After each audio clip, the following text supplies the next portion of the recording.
umukozi w'Imana. Now let's welcome God's servant. Dukoma amashyi mbese We applaud to God. Happy to see him. ry'Imana. Reka umukozi w'Imana yigira imbere. Let's welcome him and God bless atubwire him. icyo Imana yamutumye. Ensure that's what God has put within him. cyane. Amen. Ikaze mukozi w'Imana.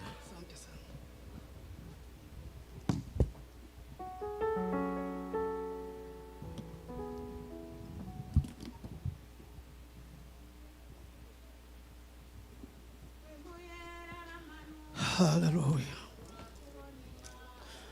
Muyera ramanuka batangura kubona Imana.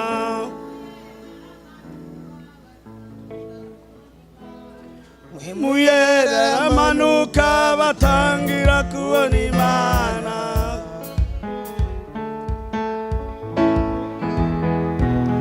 Muyera ramanuka batangira kubona Imana.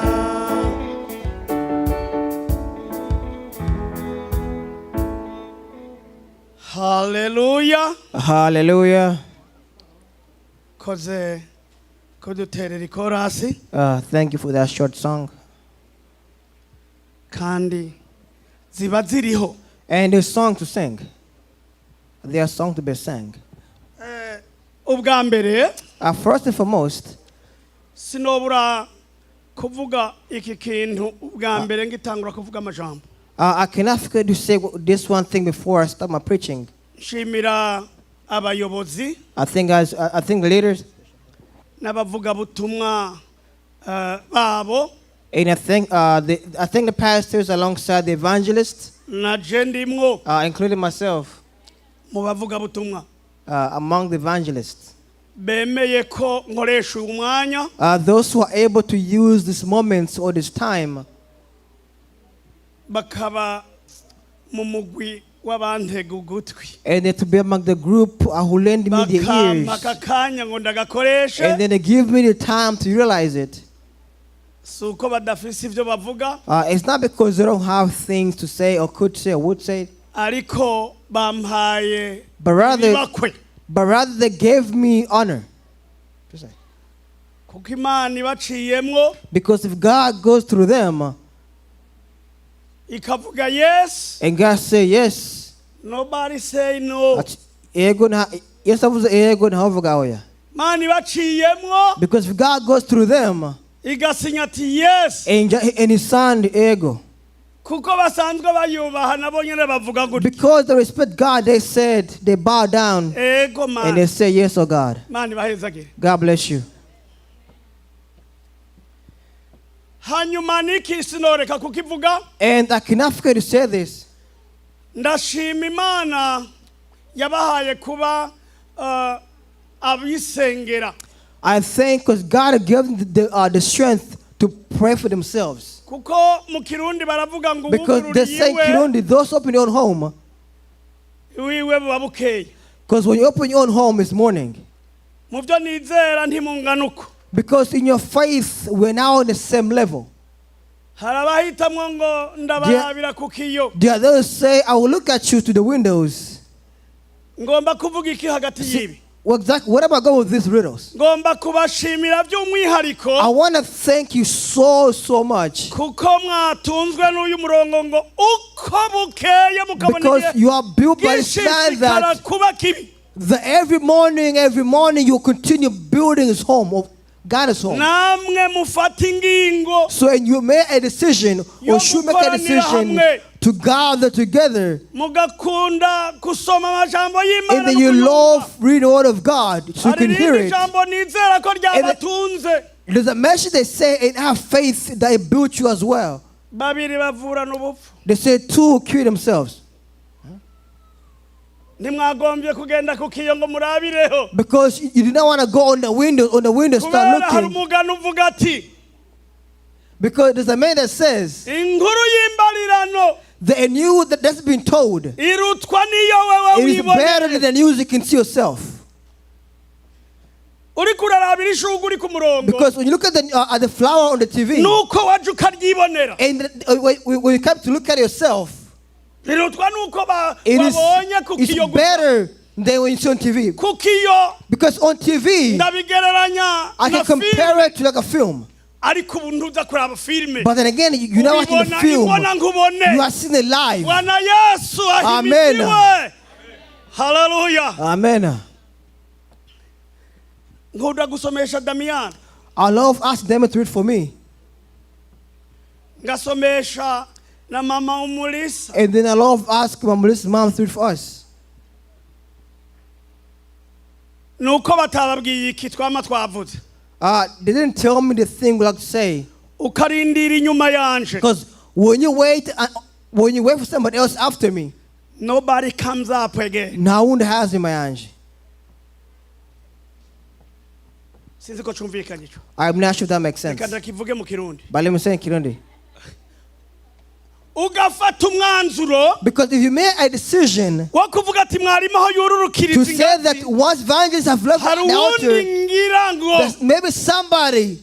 But no, the thing is, nobody's going to come after me. So I ask you, please lend me your ears. Because even what I say, let it bless you to hear it. Let it interpret it for you. Because what we say is in short. But the teacher is the Holy Spirit. So pray for your own life, pray for your own understanding to understand better. Damien soma Yeremia. Damien please read Jeremiah. Yeremia kabiri. The book of Jeremiah chapter 2. Kuri 35. Verse 35. Abari kumbonesha kure mwandike ngo Ikibazo Uhoraho Afitaniye n'abantu. The theme is the problem that God has with people. The problem that God has with people. Hanyuma urasoma ico gice Yeremia twavuze kabiri. Once again in Jeremiah chapter 2. Ku murongo verses 35. Dusome mu izina rya Yesu Kristo. Yeremia kabiri murongo 35 haravuga ngo ariko naho bimeze bityo uravuga uti nta gicumuro ndiko kandi uti nukuri nuburake yarandakiye bwashize nuburake yandakiye reka dusubiremwo ariko naho bimeze bityo uravuga uti nta gicumuro ndiko kandi uti nukuri nuburake yarandakiye bwashize raba nzoburana nawe kuko uvuga uti nta caha nakoze. 36 uko waranira iki guhindura inzira yawe. Ezaho biramaze navuze ko tuvuga ijambo ti. And I said that the theme of topic of today. Wahasomye mugabo. Wahasomye nimbo hafise. Let's read once again Jeremiah 2 verse 35. We shall read. Yet in spite of all this, you say, I'm innocent. He is not angry with me. But I will pass judgment on you because you will say, I have not sinned. Amen. May God forgive us. I said those on the tech that the theme of today, or the topic of today, that the problem that God has with people. I might call it or consider it small, but at the same time it comes as bigger as me to us me beings. A singer once sang in a song, the lyrics said that when pastor or the evangelist hear the news, that they send the person to hear the news. And they ask the person that what is on you, what is this? And then the answer is what? Typically the answer is what? Typically they will say, no, they are haters. So maybe that's got brought up the news of somebody. Or maybe Mama Mignon was the one who brought up the news. And then people, I myself, and they'll say, you know what, they hate me. Yeah, yes. Even if God calmed down himself, and God said, Adam, come abtid. The same way God always does. Because God will come. And God will call. Adam will come signing quickly with excitement. But the day God said, where are you, Adam?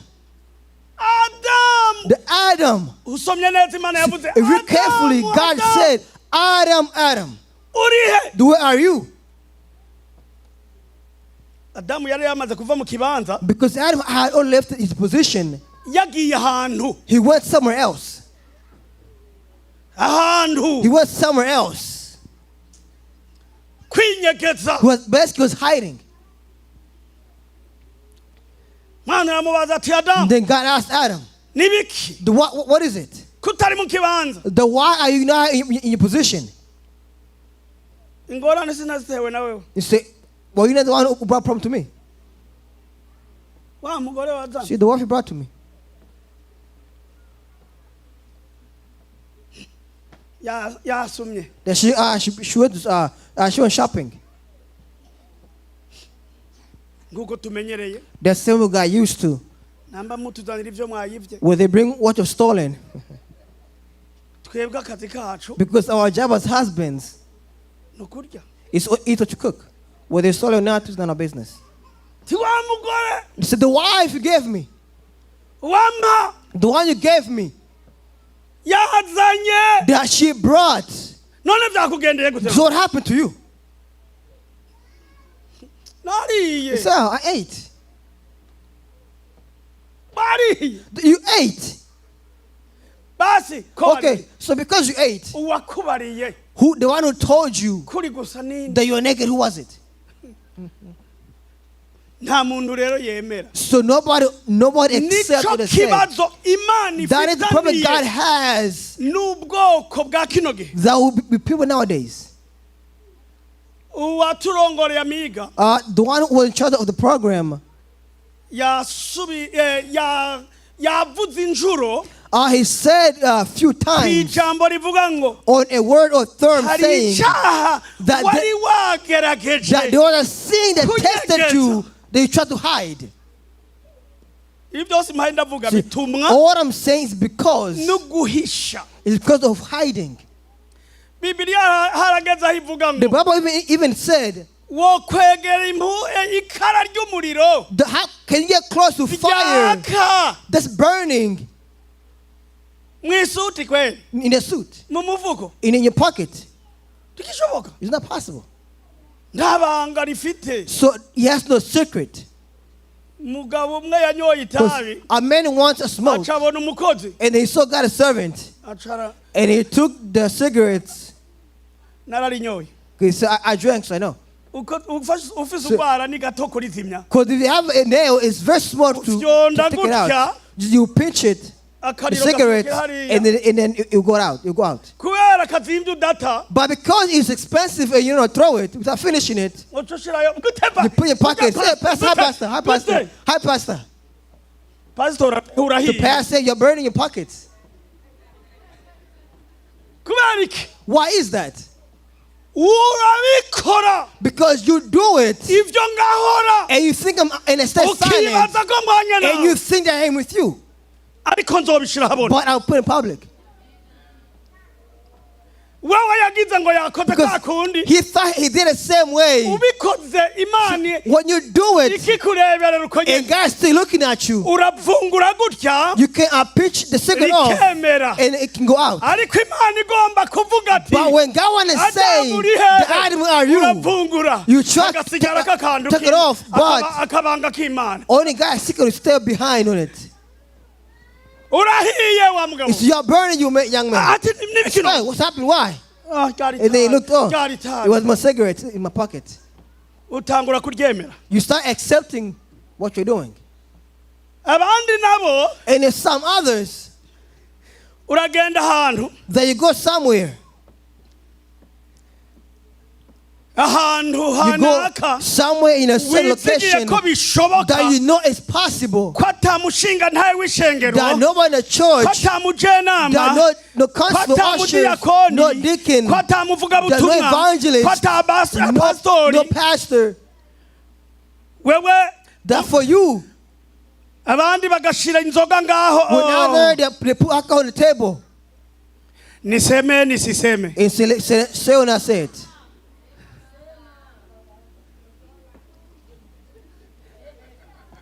And then you take on the table only those who behind it. But because you are called, because you are anointed by God, the Spirit will not let you to not drink in public. You take yours and put it under the table. Like the car gears. Because the gear of a car, when you put in the front, when you push in the front, a car will stop. And when you put it backward, a car's gonna go, it's gonna move. But back home, if you do it back, it's reverse. So many they do it in this regard. Because when I arrive, I look. And I see how the gear are manufactured or how they are positioned. Because I know. I have a car myself. Hallelujah. Amen.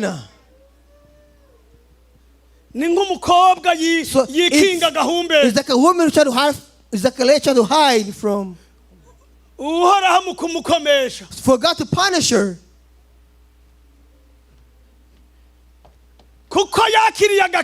Because she received salvation. Because she has light in her. Because she has a light in her that shines. She hide in darkness. Because God put the light in her to shine.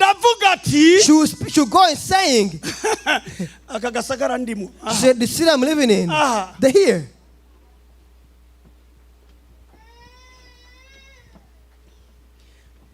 Because I once spoke this. If you're a woman, please do forgive me. I once said that there are groups that a Christian try to join, and then they go in another group to talk or to converse. But when go in a group to talk or to converse, to know they have God is not within them. In that group, they're the first to talk. I'm not sure if that makes sense. Does this make sense? A Christian who's in the group of those who don't believe. But when I try to talk story, they tell the secret of the churches, they're talking about others. Because in the church, you have made a secret of the church, and you take it outside, they shouldn't be taken. You must be God's people. Or God's children. The love of God tells me that the God is secret. It's only half for God's people. All this have it. All this believe in Him to have it. So at that time, the Christian in that group who don't believe in God, or in any group, to know them, they keep speaking. When they talk, they always look around. Because when I say Pendo, what she's coming, they will say, she's coming. Just how you know. Because here everything's done. So there, you see there. You see, it's done. It's going to go to Chumi's house.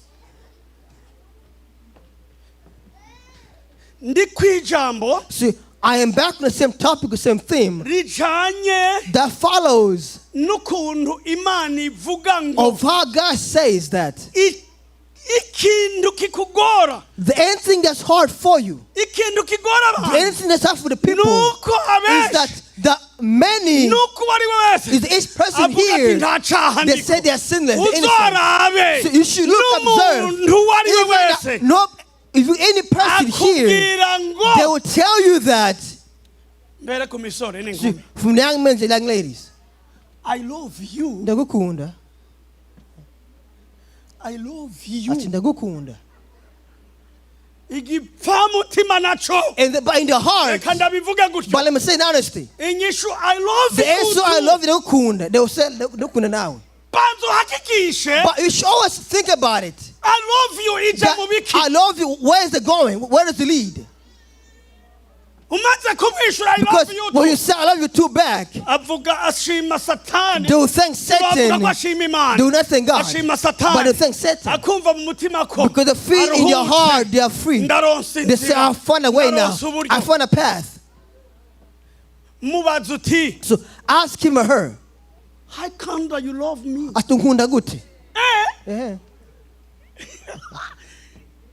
come you love me, man? How can you love me? Why would you love me?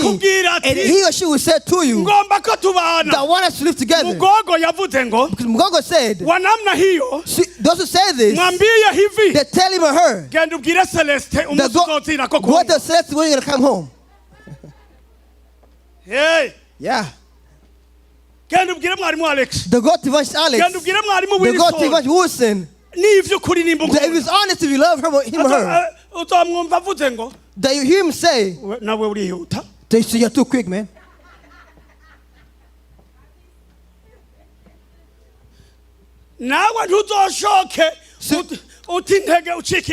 Do not feel weak or lose hope. But rather come not being quick. Let me stop.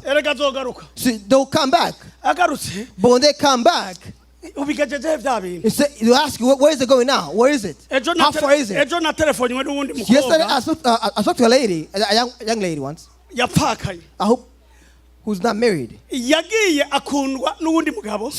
went and she loved another man. And then she would tell us that I'm going to get married in a few months. But please be close to me.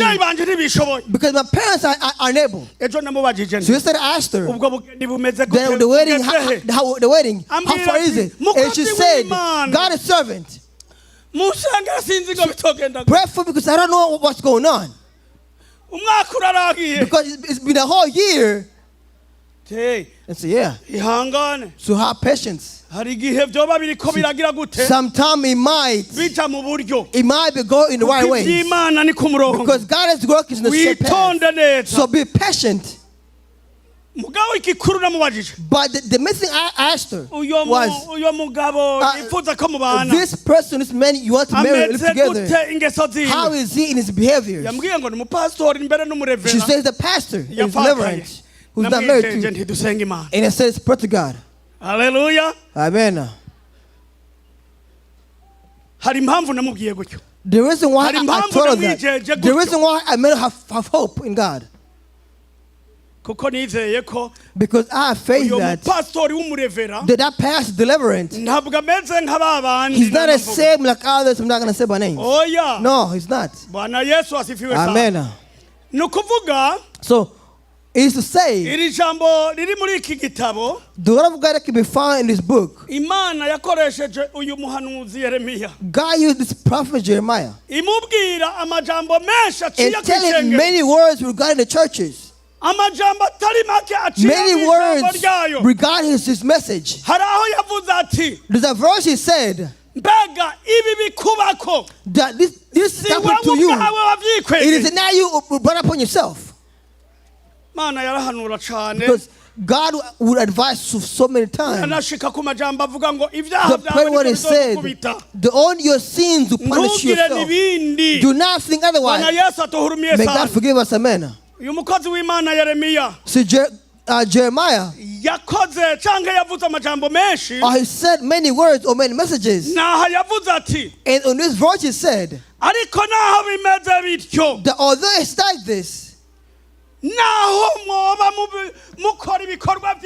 that although you could do God's work,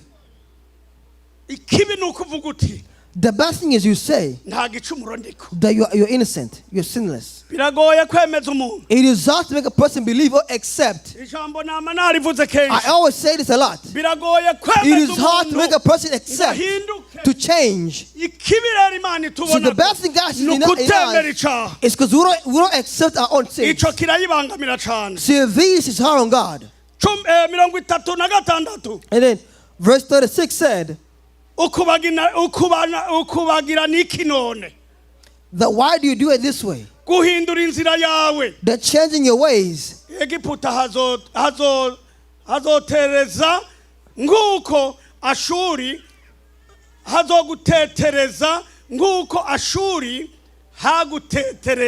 you'll be disappointed by Egypt as you were disappointed by Assyrian. May God forgive us, amen. This word, it returns to the same theme, same topic we're talking about. This word of not accepting your own sins, that this word has before many. That when you repent of sin, God forgives you immediately. God forgives you immediately. But when you harden your heart and you don't repent of sin, and because my Bible, I read what God said, they're sick and get pregnant. And then that pregnancy can grow. And it grows and grows. Same way sin can get born from it. The Bible speaks in riddles or in stories. That the end of that sin is death. So let's repent of the sins. Because when you commit a sin, and that's why Satan has plans that when you repent, that it grows. That once you brush embarrassment and disappointments, then you get pregnant. I'm not going to say that by name. It's a sin that grows. And it can grow. May God forgive us, amen. A sin grows. It grows. And once it's grown, a sin comes out of it. So even a sin kills. Hallelujah. Amen. Let's go and read.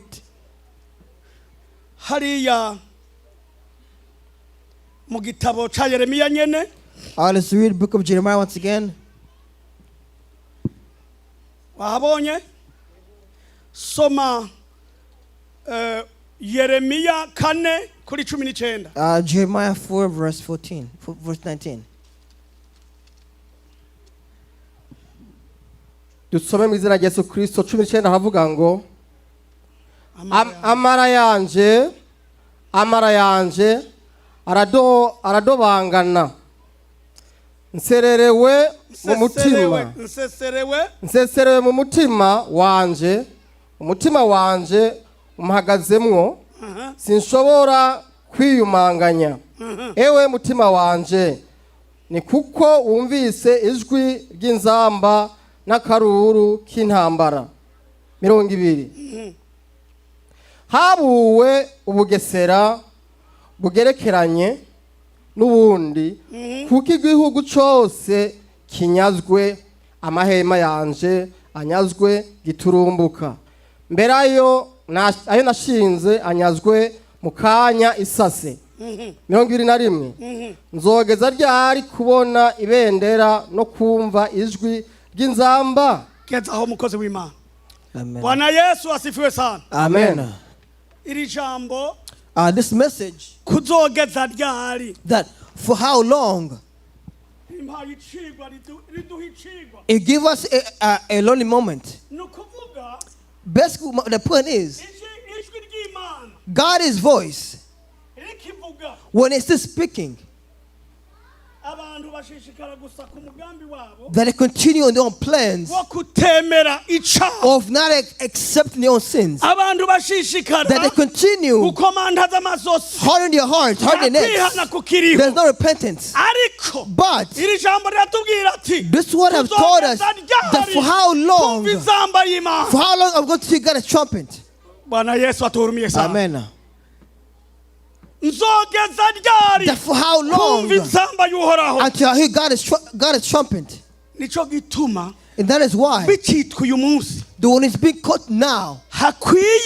It's required each person here that to observe themselves, and then they remove all the idols in their work, and they repent their sins. It's this message of today that to remove what is called sin, and then let God forgive you. May God glorify. Amen. We're about to conclude because we're not going to take long.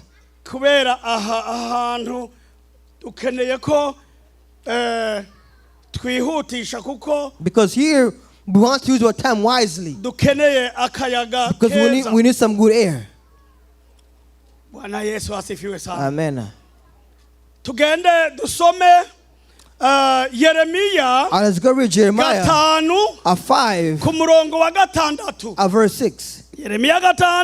Was Jeremiah 6? Jeremiah 5 verse 6. Let's go and read. Turavuga ngo nico gituma intambwe yo mu kibira izobica n'ibingira rigendagenda uko buhwibiriye rizobasahura n'ingwe izotegera ku bisagara byabo maze ubisokorokamwo wese atabagurwe kuko kugabitanya kwabo ari kwinshi no gusubira inyuma kwabo kukaba kurenze urugero. Amen. Bwana Yesu asifiwe sana. Amen. Kusubira inyuma. The going back of who? Be careful. What is called going back? Hallelujah. Amen. I'm not sure if that makes sense. Be careful of what is called backsliding. Satan has stood up. Because he does not feel who you are. He doesn't feel that you're God's servant. Satan does not feel that you are a deacon. Satan does not feel that you are a prayer. Nowadays, many are teaching nowadays. It says that Satan stood up against the servants in the prayers. So if you fear Satan, stop being a prayer warrior. Stop being God's servant. Because now he has stood up. His look was powerful. There is looking to try to destroy. Because all is normal, it's fine. Hallelujah. Amen. Oh, yes, hallelujah. I cannot say hello to this. May God forgive us. Amen. Because the Satan and his plans, they're not good plans for you and me. Their plans, they're not good for you and me. And so that is why the lion from the forest will kill you, will attack you.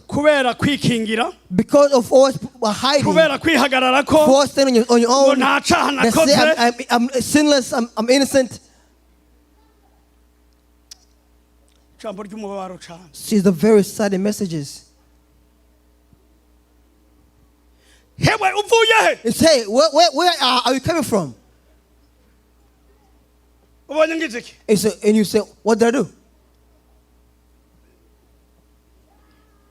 And he said, if your mom asks you, he said, this night, this late night, the oldest late night, where are you? Where are you? And he said, what did I do?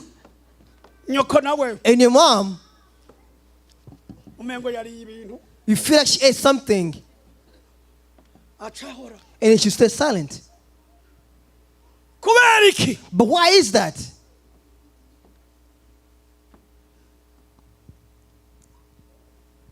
So the reason why I'm saying this,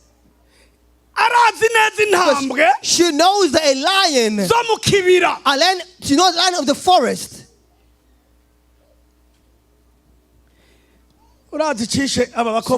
So what kills our young lady nowadays, our daughters nowadays? So you tell me to say it, so I'm going to say it.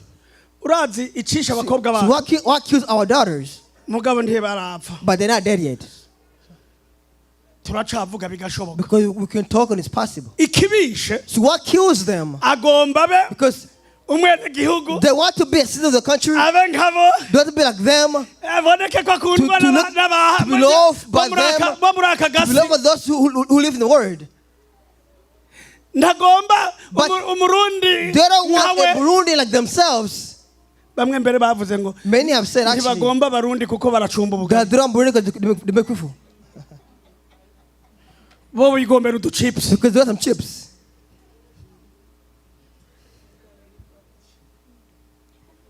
To our daughters here, if you don't obey your parents, the lion of the forest, it will ravage you. It will ravage you. Because it's hiding on the door. Hallelujah. Amen. To say, they read for us.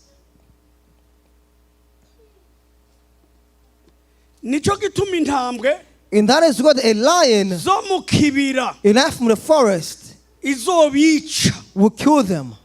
And they're also getting shot.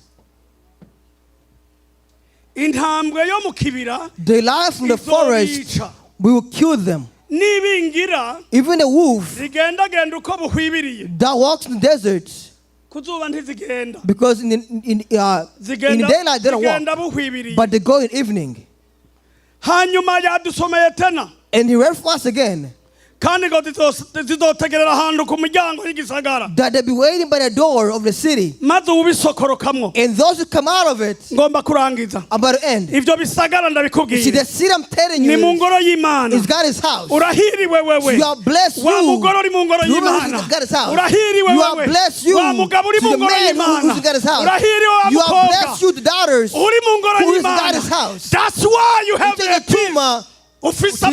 You have peace. That's your peace. So do not leave God's house. The women do not leave your salvation. The men do not leave your salvation. Once you leave it, the leopard are waiting. The lions are waiting by the door of the city. Nothing stops them. I need to kill you. Stay in God's house. Stay by others. When you're pressing the prayer, singing. Otherwise, the lion is waiting by the city and he will attack you. Amen. If you heard God's words, God bless you. Amen.